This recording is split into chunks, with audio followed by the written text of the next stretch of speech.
पल के लिए शॉक से फैल गई और अगले ही पल उसे समझते देर नहीं लगी कि उस दिन जो शख्स एंजेल के साथ मार्केट में मौजूद था वो असल में ब्लैक डेविल किंग ही था। अब उसके सामने सारा मामला शीशे की तरह साफ हो गया था। उसे अब आहान की बातें समझ में आ चुकी थी, जो उस दिन कह रहा था कि ब्लैक डेविल किंग वोमनाइजर है और वो किसी भी लड़की को पाने के लिए कुछ भी कर सकता है। और वो कई दिनों किसी लड़की को बुरी तरह से ढूंढ रहा है। काफी दिनों से आस्था इसी बात के बारे में सोच रही थी कि अगर ब्लैक डेविल यानी कि सम्राट उसे ढूंढ रहा है तो उसने आस्था को कहां देखा होगा। लेकिन आस्था को अब अच्छी तरह से सारा मामला समझ आ चुका था कि उसने उसे ऑस्ट्रेलिया में देखा था। आस्था ने एंजल की बात सुनी, आंखें घुमाई और दबी हुई आवाज में बोली, भाभी, आपकी इस इंफॉर्मेशन से हमारी काफी बड़ी टेंशन दूर हो गई है। काफी दिनों से हम इसी बात बारे में सोच रहे थे कि आखिरकार इस सन की आदमी ने हमें कहां देखा होगा, जिस वजह से ये हमें पागलों की तरह ढूंढ रहा है। हमें पहले लगा था कि यह आदमी अरमान जी को अपने सामने झुकाने के लिए हमें बस मोहरा बनाना चाहता है, लेकिन अब हमें समझ में आ चुका है कि इसे अभी तक ये नहीं पता कि असल में हम हैं कौन। जैसे ही आस्था ने अनुमान लगाते हुए यह कहा तो एंजेल ने भी बिना कुछ कहे बस सहमति में सिर हिला दिया। तब तक रौनक मारिया, साथ ही साथ वंशिका और राधिका जल्दी से बहाने से भीड़ के पास जाने लगी ताकि बाकी सबको वहां से हटा सकें और सम्राट तक पहुंचने के लिए आस्था का रास्ता पूरी तरह से साफ हो जाए। वही सम्राट ने अपने कुछ आदमी चारों तरफ फैला रखे थे ताकि रॉकी का कोई भी सुराग या कुछ भी संदिग्ध लगे तो तुरंत उसके बारे में वो इंफॉर्मेशन दे सके। तभी अचानक आस्था जानबूझकर सम्राट के एक आदमी के सामने आई और अपने ऊपर ड्रिंक गिरने का दिखावा करने लगी। अब जैसे ही उस आदमी ने आस्था के चेहरे पर गौर किया तो उसकी आंखें हैरानी से बड़ी हो गईं, क्योंकि ये तो वही लड़की थी जिसे उसका बॉस दीवानों की तरह ढूंढ रहा था। क्योंकि उसके बॉस यानी सम्राट के इंस्ट्रक्शन पर उस लड़की यानी आस्था के कुछ तस्वीरें बनवाई गई थी। और अब जैसे ही उसने उस ड्राइंग से आस्था का चेहरा मेच किया तो उसे यकीन हो गया कि यह लड़की वही है। इसीलिए बिना देरी किए वह आदमी सम्राट की गुड बुक में आने के लिए एक्साइटमेंट में जल्दी से दौड़कर सम्राट के पास आया और एकदम से बोला, बॉस, आपके लिए एक अच्छी खबर है। जिस लड़की को आप इतने दिनों से ढूंढ रहे थे वो लड़की इस वक्त इसी नाइट क्लब में मौजूद है। सम्राट ने जैसे ही उसके शब्द सुने तो फौरन उसने अपनी काली आंखों से चश्मा उतारा और अपने गार्ड के कहे अनुसार इधर उधर देखने लगा। और अब जैसे उसकी नजर आस्था के खूबसूरत चेहरे पर पड़ी तो उसने देखा कि आस्था अपने ऊपर से ड्रिंक के धब्बों को साफ कर रही थी। दूसरी ओर आस्था, जो ड्रिंक के धब्बों को साफ करने का नाटक कर रही थी, वो ऐसे खड़ी थी उसकी नजर सम्राट पर बिल्कुल भी न पड़े, लेकिन सम्राट उसे साफ साफ देख सके। वही सम्राट किसी सन की आशिक की तरह आस्था को एकटक देख रहा था। उसने एंजल को भी उसके साथ देखा। तब उसने सोचा कि शायद ये सब लड़कियां यहाँ पार्टी करने के लिए आई होगी, क्योंकि उस वक्त उन दोनों के साथ और भी लड़कियां मौजूद थी। अचानक आस्था को वहां देखकर सम्राट को आश्चर्य हुआ। अगले ही पल उसके होठों पर बड़ी सी स्माइल आ गई। उसके चेहरे पर हंसी खुशी और आश्चर्य के मिले जुले एक्सप्रेशन थे। उसे ऐसा लगने लगा जैसे किसी ने उसकी मन की मुराद पूरी कर दी हो। कब से उसका दिल आस्था को पागलों की तरह देखने के लिए बेताब था, इसलिए अब वो तुरंत ही उसकी ओर बढ़ने लगा। वहीं अब सभी लड़कियां आंखों ही आंखों में आस्था को इशारे से बताने लगी कि ब्लैक डेविल किंग तुम्हारी ओर आ रहा है। सभी इस तरीके से सम्राट की हर मूवमेंट पर नजर रखे हुए थी ताकि सम्राट को इस बात की बिल्कुल भी भनक न लगे कि वो उनके नजरों के घेरे में है। वही आस्था अनजान बनते हुए लगातार टिश्यू से खुद को साफ कर रही थी। तब तक सम्राट आस्था के पास आकर खड़ा हो गया। उसने तुरंत अपनी जेब से रुमाल निकाला और आस्था की ओर बढ़ाते हुए कहा, लीजिए, इसे साफ कर लीजिए। आस्था ने तुरंत उसके हाथ से रुमाल लेकर खुद को साफ किया और रुमाल लौटाने के बहाने से सम्राट को इस तरह देखने का नाटक किया मानो वो उसे पहली बार देख रही हो। उसने हैरानी का दिखावा करते हुए कहा, ओह, आई एम सो सॉरी। आप कौन हैं? वह एक्चुअली मुझे लगा कि मेरी किसी फ्रेंड ने मुझे अपना रुमाल दिया है। सो सॉरी, वैसे आप कौन हैं? हालांकि आस्था ने अपनी नफरत और गुस्से को अंदर ही अंदर दबाकर रखने की पूरी कोशिश की थी, लेकिन उसका दिल सामने खड़े इंसान का गला दबाने का कर रहा था, क्योंकि यह वही इंसान था जिसने उसके मासूम बेटे को अगवा करने की कोशिश की थी। और कहीं आस्था को इस बात का पूरा यकीन भी था कि अरमान की जो यादें गई थी उसके पीछे भी इस राक्षस का हाथ था। इतना सोचकर आस्था का मन घृणा से भर गया था। उसकी आंखें थोड़ी ठंडी लग रही थी। जैसे ही राधिका ने यह नोटिस किया तो उसने और वंशिका ने एक साथ आस्था का हाथ पकड़कर दबा दिया। तब आस्था ने एक झटके से अपना होश संभालते हुए सम्राट की ओर देखा और जानबूझकर अनजान बनते हुए बोली, एक्सक्यूज मी, कौन है आप? ये कहते हुए आस्था जैसे खून का घूंट पीकर रह गई थी।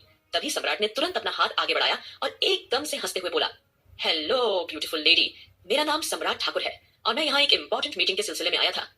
जानबूझकर सम्राट ठाकुर ने आस्था के सामने अपना इंप्रेशन जमाने के लिए खुद को एक बिजनेसमैन बताया था। आस्था ने गहरी सांस ली और अपने मन में उमड़ते गुस्से को दबाया और चेहरे पर नकली मुस्कान चिपकाई और सम्राट को देखते हुए बोली, हेलो मिस्टर ठाकुर, रियली आपकी पर्सनालिटी तो वाकई में जबरदस्त है। जैसे ही आस्था ने इस तरीके से सम्राट की थोड़ी बहुत तारीफ की तो सम्राट तुरंत खुश होकर मुस्कुराया और वो भी आस्था की तारीफ में बोला, रियली मैंने भी आप जैसी ब्यूटीफुल लड़की कहीं नहीं देखी। सम्राट आस्था के सामने अपना खतरनाक रूप नहीं दिखाना चाहता था। वो नहीं चाहता था कि आस्था उससे डरकर भाग जाए। वैसे भी पहली बार उसे किसी लड़की से इस तरह बात करने का दिल कर रहा था। फिलहाल वो किसी भी हाल में आस्था को डराना नहीं चाहता था, बल्कि वो चाहता था कि ये लड़की खुद उससे बातें करे। इसी वजह से उसने भी आस्था से बड़े ही सलीके से बातें करना शुरू कर दिया था। आस्था ने फिर बातों ही बातों में सम्राट को बताया कि वो एक मेडिकल स्टूडेंट है और अभी कुछ दिन पहले ही वह अपने फ्रेंड के साथ ट्रिप पर ऑस्ट्रेलिया गई थी। इस तरह से आस्था बड़ी आसानी से सम्राट से करने लगी थी। तब तक एंजल भी आस्था से थोड़ा साइड में हटकर खड़ी हो गई थी ताकि वे दोनों आराम से बातें कर सकें और उन्हें किसी तरह से अनकंफर्टेबल न लगे। आस्था इस पूरी बातचीत से बेखबर थी कि दो जोड़ी आंखें आग बरसाते हुए लगातार उसे और सम्राट को ही घूर रही थी। वे दो आदमी थे, एक का नाम था राजवीर जिंदल और दूसरे का द ग्रेट अरमान सिंघानिया। वहीं राजवीर ने तुरंत अरमान के कानों में सरगोशी करते हुए कहा, यह तो तुम्हारी बीवी है ना? देखा तुमने ये किस तरीके से ऐसे कपड़े पहनकर किसी पराये मर्द से मिल रही है? आजकल की औरतों पर भरोसा नहीं किया जा सकता। उन्हें तो 24 घंटे अपनी नजरों के सामने रखना चाहिए और किसी भी औरत को खुली छूट नहीं देनी चाहिए। तुम समझ रहे हो ना मेरी बात? औरतों को अपने कब्जे में रखना चाहिए क्योंकि औरतें बहुत ज्यादा बेवफा होती हैं। वो कब धोखा दे जाए किसी को पता नहीं चलता। अब जैसे ही राजवीर ने इस तरह की उकसाने वाली बातें करनी शुरू की तो अरमान का चेहरा पत्थर जैसा सख्त और ठंडा हो गया था, जबकि उसकी गहरी आंखें गुस्से और जानलेवा इरादों से भरी हुई नजर आ रही थी, मानो वो किसी का खून ही कर देगा। खासकर वो हाथ देखकर जिस हाथ से सम्राट ने आस्था से हाथ मिलाया था। अरमान आगे बढ़ना चाहता था लेकिन राजवीर ने तुरंत उसका हाथ थामकर उसे रोक लिया। राजवीर ने देखा अरमान की तेज नजरें सम्राट और आस्था पर खड़ी हुई थी। वही राजवीर की तिरछी और खतरनाक नजरें ऐसी दिखाई दे रही थी जैसे उसके दिल में आस्था का कुछ बुरा करने का मन था। वह धीमी आवाज में अरमान को समझाते हुए बोला, अगर इस वक्त तुम अपनी बीवी को रंगे हाथ पकड़ोगे तो वो यही बहाना बनाएगी कि वो तो बस ऐसे ही अपने दोस्तों के साथ नाइट क्लब घूमने आई थी और इस आदमी से यूं ही अनजाने में टकरा गई थी। और तुम तो जानते हो इस वक्त तुम्हारी बीवी को तो ये भी नहीं पता कि उसके सामने खड़ा इंसान कौन है। तुम समझ रहे हो ना मेरी बात? अब मेरी बात ध्यान से सुनो।